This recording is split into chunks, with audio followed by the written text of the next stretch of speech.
Hello everyone, welcome back to my channel, guys. Thank you for joining me in this live section. So guys, Sanusi, Royal Highness has come out to fire Tinubu for excess borrowing despite subsidy removal. Guys, they told us that subsidy, they preached about subsidy removal, that it will do this, it will better the country, it will do that. But guys, what have we seen after the subsidy removal? You can see what's going on, guys. There is more to this subsidy removal. There's something going on in this subsidy removal that we don't know. Because how can there be subsidy removal and then things are hard like this? Still, Tinubu is still borrowing more and more. How can there be subsidy removal and then the country's economy is collapsing? Hunger is everywhere. Guy, what is going on? Guys, what is actually going on? So Sanisu has fired Tinubu, saying that imagine after removing subsidy, but still he's still borrowing from World Bank. Guys, can you imagine? Now, quickly take a look at this video where Sanisu said a lot of things, and I'll be right back. Take a look, guys. Your Highness, I remember in those days when you were the CBN governor, we know all the conversation that you had about this same issue, and the fact that what is required was the leadership to take the right action, and like Mr. Atadopita said just now, not just the one-day action, but the policies and processes that follow, making sure they are executed. In fact, I remember there was a specific time that you said you've done your best with monetary policy and that's your job as the CBN governor. The rest of it is left in the hands of those who were politicians. And I think that was part of the reason you said you got a query from the SGF. So you got a query at that point and it led to so many other things. But let me ask you, sir. Now, in terms of those in power in Nigeria listening, several Nigerians commended the position of the President of the Federal Republic of Nigeria, President Bola Ahmed Tinubu, when he appointed both Mr. Wale Edun and Mr. Emir Sanusi. They said these are some of the best brains and best minds. And yet, we're in a situation where people are crying. Is it that Nigerians, and I would refer to even the time of President Jonathan, some of the best brains, including the likes of Dr. Ngozi Okonjo-Iweala, including the likes of even my dear sister and friend here, Aruma Ote, were in government and working for government agencies? Is it that the people at the helm of leadership in Nigeria just consistently don't listen to advice and fail to do the right thing beyond the one single action that Mr. Atadopita described as 24-hour decision? Thank you very much, Kaide. Well, first of all, let me say that it's extremely important for us to try to understand economics and how the economy works. And a failure to understand economics sometimes leads to misplaced expectations. There's a role for the central bank. There's a role for the Ministry of Finance. You've got monetary policy, you have fiscal policy, you have structural policies, you have institutional reforms. And yes, I was one of those who commended the appointment of Wale Edun and Emir Sanusi. These are two gentlemen that I've known for many years, and I have never had any question about their competence. And if you try to assess them, you've got to ask, what were they supposed to achieve? Okay. Now, going back to the beginning, you talked about 2012. And you talk about the suffering from removal of subsidy. It's simple arithmetic. If you're paying 80 naira or 65 naira per liter and you begin to pay 160 naira per liter, costs will go up. There will be hardship. And the duty of leaders is to understand that there will be a cost to removing subsidy. And I said in 2012, if you remember from the town hall meeting, to say that there will be hardship is not an economic argument. To say that there will be a cost to removing subsidy is not an economic argument. The economic argument is, this is the cost of removing the subsidy. What is the cost of not removing the subsidy? Are you making a choice? We were in a situation where we had a hedge that we called it was not a subsidy, it was a hedge. You see, a subsidy by definition, the government says, I will pay X% of the price. That is a subsidy. I'll pay 20% of the price, whatever it is. Price goes up, you pay more, I pay more. Price goes down, you pay less, I pay less. What we had in this country is what in risk management you call a naked hedge, the worst possible derivative you can have. The government said to Nigerians, 200 million Nigerians, you will not pay more than X amount per liter on petrol, no matter what the price of petrol is. So all price goes up from $40 to $140, the federal government pays the difference. Exchange rate moves from 155 to 300, the government pays the difference. Interest rates move from 5% to 15%, the government pays it. Remember, the price of petrol and what the calculations include the cost of crude, the cost of refined product, the cost of transportation, even interest rates, demurrage. If you look at the template, all of those amounts were being absorbed. The federal government was saying, I have an unlimited pocket. So we moved from a point where we were using revenues to pay subsidy to where we had to borrow money to pay subsidy to where we had to borrow money to pay interest on the borrowed money. We had become bankrupt. Anyone who takes a naked hedge ends up being bankrupted, especially with a commodity where you don't control the price. So this was the point in 2012. Now, if Nigerians had allowed the Jonathan government to remove the subsidy in 2011, that would have been pain. But that pain would have been a very, very tiny fraction of what we are facing today. This is the cost of delay. At that time, we worked out the numbers in the central bank, and I stood up and put my credibility on the line and said, remove the subsidy today, inflation moves up from 11% to 13%. I will bring it down in a year. We will not have had 30-something% inflation. Okay? That was where we were. Now, people like my friend Kaide Fayemi here and his APC friends had Occupy Nigeria, came out on the streets, told us we could not do it.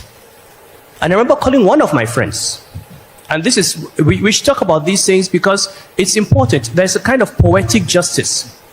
That it is actually the people who led the Occupy Nigeria movement who ended up seeing the problem, inheriting the problem, and having to do it. And I remember calling one of my friends at that time and said, look, one of my closest friends, said, you know that what we're doing is right. He said, yes, I know. I said, why? He said, well, I'm in opposition. My job is to make the government look bad. You know, you are the governor of central bank, you go and defend your government. Just politics. And you know, the only reason the government compromised at that time, maybe we should know this, the only reason the government compromised and did 50% to 100% was Boko Haram. Because there were thousands of Nigerians on the streets in Lagos and Kano and Kaduna and all that. At the time when we had suicide bombers in the country. And there was a fear. If one day one of these suicide bombers goes to these Nigerians and explodes the bomb and you have 200 corpses, it will no longer be about subsidy. So you have to give President Jonathan the credit. He was determined to do it, but at the end of the day, the compromise was made, okay, to save Nigerian lives. Now, what has the central bank achieved? Central bank's role is to provide stability. The central bank does not deliver growth. It does not deliver employment. It provides an environment that is conducive to growth. Okay? Now, and the central bank has achieved it. You don't want inflation moving from 10% to 15% to 20% to 25% because, as I said a few weeks ago at NESG, Nigerians don't realize that we were on the brink of hyperinflation. Beyond a certain rate of inflation, it becomes runaway inflation. You can't control it. You'd buy rice in the morning. By the time you come at 12 noon, the price has changed. By 4 p.m., it has changed. This is what happened in Zimbabwe. It happened in Venezuela. It happened in Argentina. We were heading for Nigeria. We were printing money like that. So we're heading for Nigeria. We're heading in the direction of Zimbabwe under Mugabe, or Uganda under Idi Amin. So inflation has been reined in. The runaway devaluation has been stopped. Yes, we're at 1,400. Nobody wants a naira at 1,400. But it's better to know that it will be 1,400 for the next 6 months, 8 months, 10 years, than to think it's 1,400 today, 2,000 tomorrow, 2,500, which is really... So the central bank's job is not to give you a strong naira. The central bank's job is not to give you low prices. The central bank's job is to reduce the volatility in the price level. And so when you assess the central bank, you've got to say, what has it done? Okay, I would like to see inflation come down to under 10%. It will take time. But in terms of stopping it from running away, it has. Exchange rate volatility has been reduced. Now, on the fiscal side, and we talk about tax reforms, those reforms, the Tax Act only takes off next year. So we must remember that before the tax reforms have kicked in, we have increased government revenues. We have brought down debt service ratios from 100 and something percent to about 40%. Okay, so on the revenue side, you've got to give the finance ministry credit for what it's done. Now, is there more to do? Yes. And the way where the problem is what Atedo has mentioned, is the expenditure side. Yes. Okay, the quality of spending. And some of these things we've got to be honest with ourselves. Look, why do we need 48 ministers? Why do we need dozens of vehicles when we're moving around in convoys or traveling all over the country? So, Your Highness, that brings me to that question which I'm asking, which is, do we have an affliction that affects the hearing of our leaders and unable to listen to the good advice? No, I mean, if we have an affliction, we'll get a doctor to fix it. Yes, so your question started with the finance minister and central bank governor, and we're saying that there are things that are beyond them when you're dealing with the economy. So I would go along with Atedo and say you've got to look at overheads. You've got to look at things like your contract processing, procurement process. Okay, there's still questions about inflated contracts. There are questions about transparency. There are questions. All this money is coming into the federal, and this at federal, state, and local level. There are serious questions about how the money that is being raised is being used. And the arithmetic is simple. If you stop paying subsidy, why are we still borrowing more? Because if you filled a hole, we should have the revenue to fund expenditure. But we fill in one hole and dig in a bigger hole. So this government needs to look at institutions. It needs to look at the quality of spending. It needs to understand that if you keep making more money and keep blowing it away, you're going to undo what you have done. But apart from that, I think a lot of good has been done. Okay, but we still have to look at what needs to. Okay, I would ask this question, Your Royal Highness, one more time, and I hope I get a straight answer to it. Nigerian leaders, from as long as I can remember since I've been in this country, they seem to not be listening to wise counsel. Even the man that you said was President Jonathan at the time had the good counsel to say, no matter what happens with Boko Haram and the rest of them, this is wise counsel, not just from the then SLS governor of CBN, from a great mind like Ngozi Okonjo-Iweala. Everybody said this is the right thing. In fact, I remember you mentioned on Channels Television, where I was the GM then, that we're on the precipice, about to fall. You said it. So why will that president not take the right action, and then the one after, and now the one that is there now, knowing what the answers are from the experts, the likes of Wale and the likes of Yemi Cardoso and all the other brilliant minds that are working with him? Why are they not doing it? Look, in fairness, affliction or what? No, I asked the question one more time because we have to move on. On this question, in fairness to Jonathan, he took the right decision. And look, I'm not a fan of Jonathan. He suspended me from my job. Okay, so okay, but you have to commend him. Okay, President Jonathan took the advice and agreed to remove subsidy. As a government, we all agreed to remove the subsidy, and we're determined to remove the subsidy. The only reason we stopped at 50%, like I said, was the threat to people's lives. Now, but to your question, why do Nigerian leaders not listen? What my experience, okay, with talking to many of the leaders is they listen to so many people and they decide that they're going to accept those that tell them what they want to hear. We have too many sycophants in government.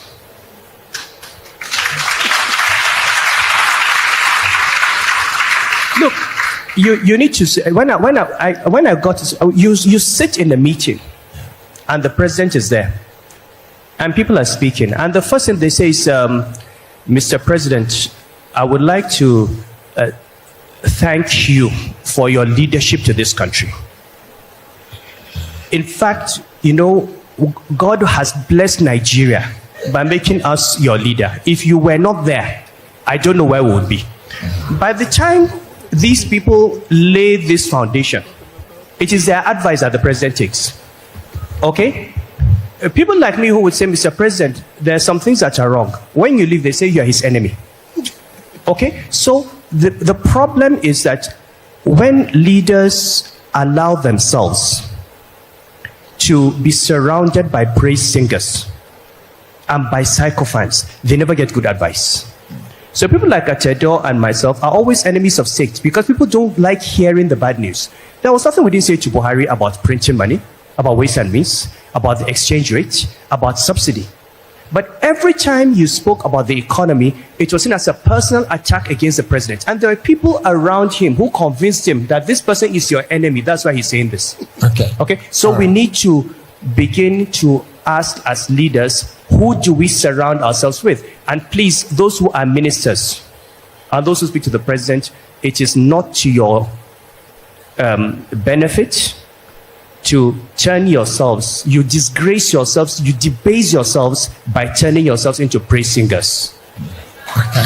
All right. Thank you very much, Ernest.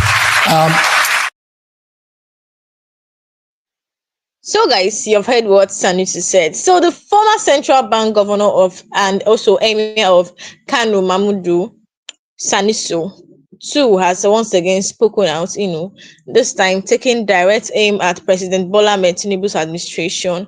Guys, in a very intellectual charged, Sanusi questions why Nigeria continues to borrow excessively, even after the controversial removal of fuel subsidy, and a move that was supposed to save trillions of naira and stabilize the economy is now making Nigerians to spend or to borrow. Let me use that word, borrow excessively. So Sanusi has questioned Tinubu, saying, why can you said you remove subsidy, but then you guys keep borrowing more. So where is the money? You remove subsidy to save, or you remove subsidy to borrow. What is going on? So guys, tonight we're going to dive into Sanusi's statement, examining the logic, the economic, and the uncomfortable truth behind his words. So when President Tinubu announced the removal of fuel subsidy on May 29th, 2023, he justified it as a necessary sacrifice, a step to free up resources for national development. The administration promised that the money saved from subsidy removal, reportedly over 4 trillion annually, would be redirected into critical sectors. That was what they told us, That was what they told us. And then, but look at what's going on. They said the money will be pushed into, is it that they are saving the money and then we are not seeing? I mean, they're pushing it into the wrong way. But over a year later, the results seem far from reassuring. Inflation has skyrocketed, the naira continues to fall against the dollar, and yet the federal government continues to borrow, and not less but more than before. This, according to Sanusi, is a dangerous contradiction. In his speech, Sanusi did not mince word. He accused the federal government of lacking fiscal discipline and warned that borrowing without corresponding productive is a recipe for disaster. He questioned, if subsidy removal was meant to save the economy, why are we still borrowing massively? What happened to the savings? Sanusi science is rooted in the number, as a mid 2025, as mid 2025, Nigeria's total public debt is estimated to exceed 121 trillion naira, combining domestic and external loans. Serving this debt consumes over 70% of government revenue, leaving little room for development spending. So, to Sanusi, this is not just bad economy, it's a sign of deeper structural inefficiency and financial mismanagement. So let's break this down logically. When subsidy was removed, Nigerians were told the government would have more money to fund essential projects, roads, hospital, power supply, and social welfare. But instead, new loans keep piling up, guys, from the World Bank to IMF and other financial institutions. What Sanusi is pointing out is that Nigerians' debt profile is not being driven by investments in production, but recurrent expenses, salaries, administrative costs, and political excesses. So essentially, we are borrowing to survive, not to grow, guys. So the ripple effect of excessive borrowing is already visible across the economy. The naira continues to depreciate. Inflation now hovers around 30%, and purchasing power has drastically weakened. So each new loan adds pressure to future budgets, locking the country into a cycle of dependency and debt servicing. So Sanisu warns that if this trend continues, Nigeria risks a fiscal cliff, guys, where revenue will no longer be sufficient to service debt or sustain basic governance. You said, that once they remove subsidy, in fact, when he came into office, that was the first thing he did. He said when they remove subsidy, that they will save more and push it to important center of the country. What is going on? Is it that they are saving and the money we are not seeing it? Because what is going on in this country now? For Sanisu, this is not just about number, it's about accountability and governance ethic. He has consistently advocated for a leadership that understands economics, not just politics. He believed that transparency in public finance is the foundation for national stability. Sanusi's message to Tinubu's administration is clear: stop borrowing to fund inefficiency, build a productive economy that sustains itself. So critics argue that Tinubu inherited a weak economy, massive debt, and poor fiscal balance, guys. So, but Sanisu counters that true leadership is tested by how you fix what you inherit. He implies that if subsidy removal was meant to bring relief and discipline, then borrowing recklessly afterwards defeats the very purpose of reform. Economists actually agrees that why borrowing isn't inherently bad. The quality of spending determines whether it drives growth or deepens poverty. Unfortunately, Nigerians' current borrowing pattern appears titled towards the latter, guys. For ordinary Nigerians, Sanusi warning translates into tougher times ahead of the government, ahead if the government does not change course. Each new loan means future taxes. Yes, after borrowing, they will now pressure citizens, tax everyone in the country. Like, the tax is now too much. More inflation, less money for social survivors, for social services. Subsidy removal was supposed to heal the economy, not become another excuse for economic pain. That's just the truth. So you can see, in essence, Sanusi's message is a call to responsibility. He challenged the government to rethink its economic priorities, to move from borrowing to consumption, and move from borrowing and consumption towards production and innovation. That is what Sanusi is telling Tinubu. So Nigeria stands at a crossroad, continue down a path of endless borrowing or debt, or take a bold step towards fiscal discipline and reform and real reforms, actually. So as Anisi puts it, we cannot keep mortgaging the future of our children for the failure of today. The question now is, will Tinubu administration listen to this advice? What do you think on Sanisu's criticism, guys? What do you think about what he has said? But then, that Sanusi has always been more than a traditional ruler. He's an economist with a fearless voice. From his days as a central bank governor, he earned a reputation for challenging, for challenging financial recklessness. Yes, that was it. At the highest level of government, when he was the central bank governor, when he warned Nigeria about growing fiscal irresponsibility in the Jonathan era, many dismissed him as controversial. But Years later, his predictions came true. Now he's rising the same alarm under Tinubu's administration. Sanusi's argument isn't political, it's structural. He believes Nigeria's economic crisis is rooted in institutional failure, elite greed, and policy inconsistency. And until those foundations are fixed, even the removal of subsidy or currency reforms will remain cosmetic. So, President Tinubu's government came in with bold promises to build a renewed hope economy. He assembled a team, with strong credential, but critics like Sanusi say the problem isn't technical expertise, it's political will. Economic recovery demands tough decision, cutting waste, reduce corruption, and ensure that borrowed funds are channeled into sectors that can yield return. Is it like that in the country? They'll borrow, they'll misuse the money, use it and build or renovate a house that doesn't need renovation. This is all they use Nigerian money, wasting money.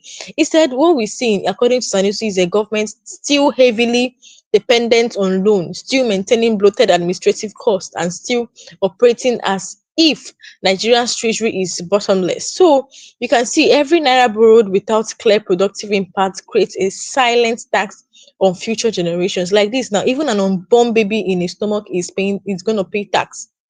Think about it. When Nigeria borrows, repayment is done through taxes, forex reservoirs, and public assets.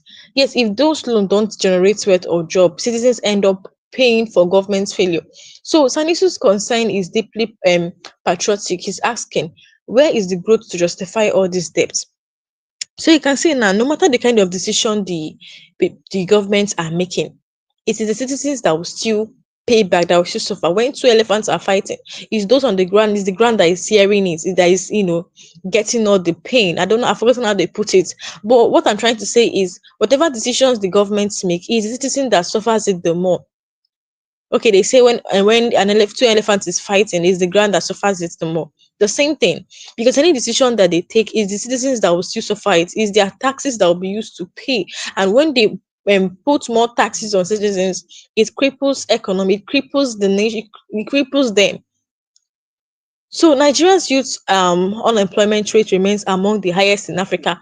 Manufacturing sectors are collapsing due to high energy costs. Investors are pulling out due to unstable policies. So, what are these loans truly achieving? Actually, what are they achieving? At the heart of Sanisu's critic lies is a bigger truth. Governance in Nigeria has become more about political optics than economic outcome. They have to consider this both and make economic first, because that is what keeps a nation.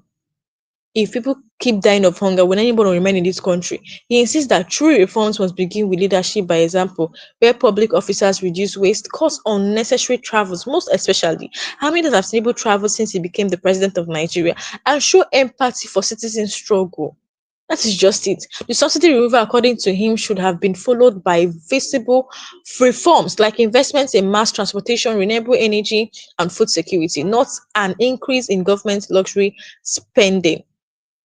So Nigerians have received Sanisu's statement with mixed emotions. Some see him as the only alliance voice courageous enough to challenge the government's hypocrisy. Others believe he's too idealistic, expecting too much accountability from a deeply political system. But one thing is clear, his words resonate with millions who are feeling the daily impact on economic mismanagement. Food price has tripled, transportation cost has exploded, and the cost of living crisis continues to deepen. So why some may call Sanisu a critic, many see him as a conscience, a reminder that Nigeria cannot develop on borrowed money and empty promises. Nigeria cannot go anywhere forward like this with all these things. They cannot go anywhere forward, guys. So you can see they cannot go anywhere forward with borrowed money and empty promises. If we trace Nigerians' debt journey, we will find a familiar pattern. Each administration borrows massively, spend poorly, and leave the next government with a heavier burden. That is their pattern. In 2005, Nigeria received a massive debt relief package under President Obasanjo. President Obasanjo was the only one that cleared all the loan. Apart from that, their pattern, apart from when after Obasanjo cleared the loan, he left office without even leaving a dime of debt, guys. After that, their pattern is they will borrow, spend poorly, and leave the next government with a heavier burden. Obasanjo freeing the nation from the shackles of Paris Club. But 2 decades later, the relief has become reserved and the debt has more than quadrupled. Sanusi's message is that Nigeria cannot keep repeating this cycle, removing subsidy today, borrowing tomorrow, and still expecting growth the next day. It's economic self-sabotage. To solve this crisis, Sanusi is saying that Nigeria must do these things, which are fiscal discipline, cut unnecessary government expenses, and prioritize value-driven spending. That's one thing. Two, invest in sectors that can generate sustainable income, just like agriculture, tech, and manufacturing. Every loan must have measurable development style targets. Transparent borrowing, that's another thing to do. And then monetary stability, strengthening the naira by boosting exports and reducing import dependency. Nigerians love importing. They should learn how to export more. So leadership accountability is another thing too. Lead by example, integrity start from the top. For him, the issue is not subsidy or no subsidy. It's whether Nigeria is ready to build an economy that works for the people, not against them. So at the end of the day, Sanusi's criticism is not about politics, it's about the soul of Nigeria's economy. He represents a growing voice of Nigeria demanding prudence, accountability, and a long-term vision. President Tinubu's government must now decide, will it listen and judge and just its course and continue down a road paved with more depth and deeper poverty? Because history has shown nations don't collapse overnight. They collapse slowly when leaders stop listening to reasons. So guys, thank you for watching. Thank you for watching. Don't forget to hit that subscribe button, like, and drop a comment below. I just pray that Nigeria will be better, because as it stands now, I think we are heading towards disaster. Guys, thank you for watching, and I'll see you guys next time. Don't forget to hit that subscribe button for more updates, because I'll still come back and update you guys on what is going on in this country, Nigeria. Thank you for watching, and I'll see you guys next time.